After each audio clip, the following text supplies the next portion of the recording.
Mark Guillermo ho ang aking pangalan at ako po ay 413 Group. At ito po ang isa na namang 413 review. At ang ating pong pag-uusapan ngayon ay ang unti-unting pagkawala nitong paggawa ng balisong sa Pilipinas. Kaya ho, sundan natin ang aking mga pagsasasabi. Ay sige ho, manood lang kayo.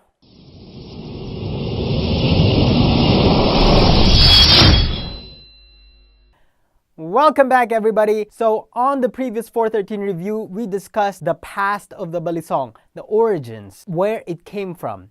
Now we're going to be discussing a little bit of its present day situation. And its present day situation, quite sad and ironic to say that in its motherland, the place where it is most well known for, in Barangay Balisong, Taal, Batangas in the Philippines, it is a dying art, quickly going extinct. So I found this video. Let's take a quick look at this clip to see what exactly I'm talking about.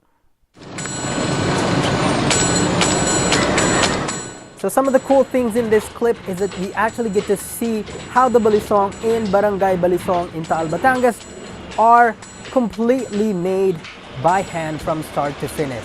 And you can see that the tools that they're using, they're not even advanced by any means. They're very basic tools that require a lot of dexterity with your hands. Ako po si Eddie Batan, Bagong Purok, Balisong, Taal, Batangas. Ang trabaho ko po ay gumagawa ng balisong. Dapat kabila no? Ang balisong na nagagawa dito araw-araw, kaya naman ang dami.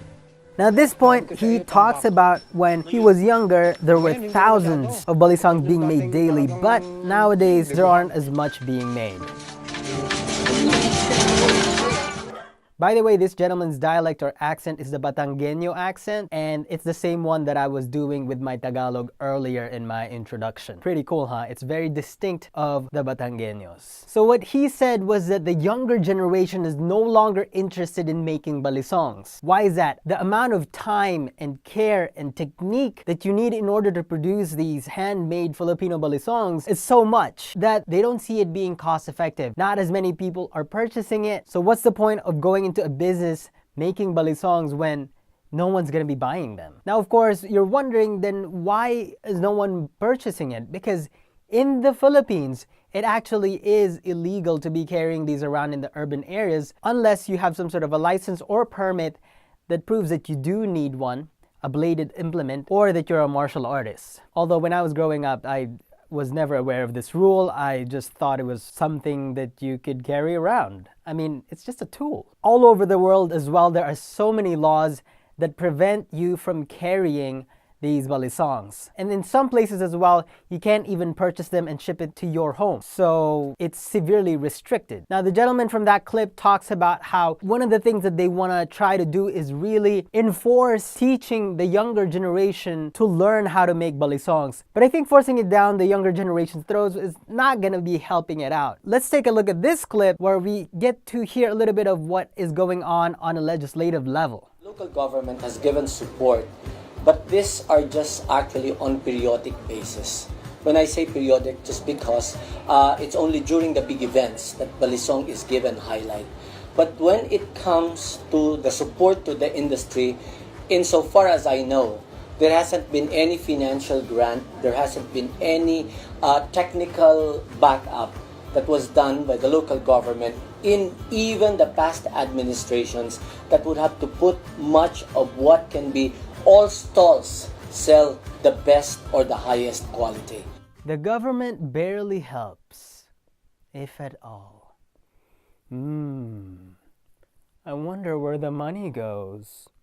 This reminds me of the time when I went to Venice. There is this little place called Murano where it's well known for the Murano glass. The glass, the designs, and the art that comes from Murano is distinctly from that place. Now, with modern techniques, you can copy these and mass manufacture them. So the Italian government declared that it's a very important part of their culture. And so in order to preserve it, they created a specific seal, a mark that proves that this Murano glass is definitely from Murano. I'm not saying that balisongs should no longer be made outside of Barangay Balisong, but I think that the government should be putting in money to create a system where they can distinguish handmade balisongs that are from Barangay Balisong. These master balisong smiths spent their entire lives perfecting their art. The balisongs that these bladesmiths are making in Barangay Balisong are not only cultural heritage, they're art. They're pieces of art that deserve to be taken care of. So now when they can have this sort of distinction, they can fetch a higher price, they'll be more sought after. Now they can have a more comfortable living from their work, and now the younger generation can be even more interested into learning how to make balisongs and becoming apprentices of balisong makers, and then they can keep evolving the handmade balisongs. So what do you guys think of creating some sort of a system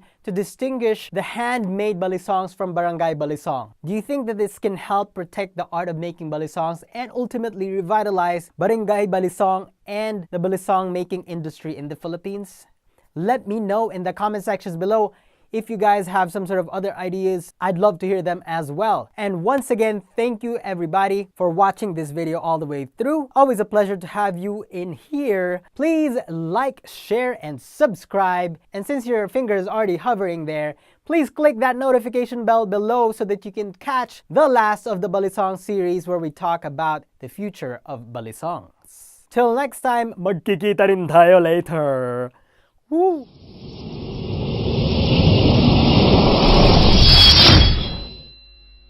Alay kayo huy, dapat mag-ingat dahil yung mga Batanggenyo lagi may dalang mga balisong yung mga yan. Sige ha!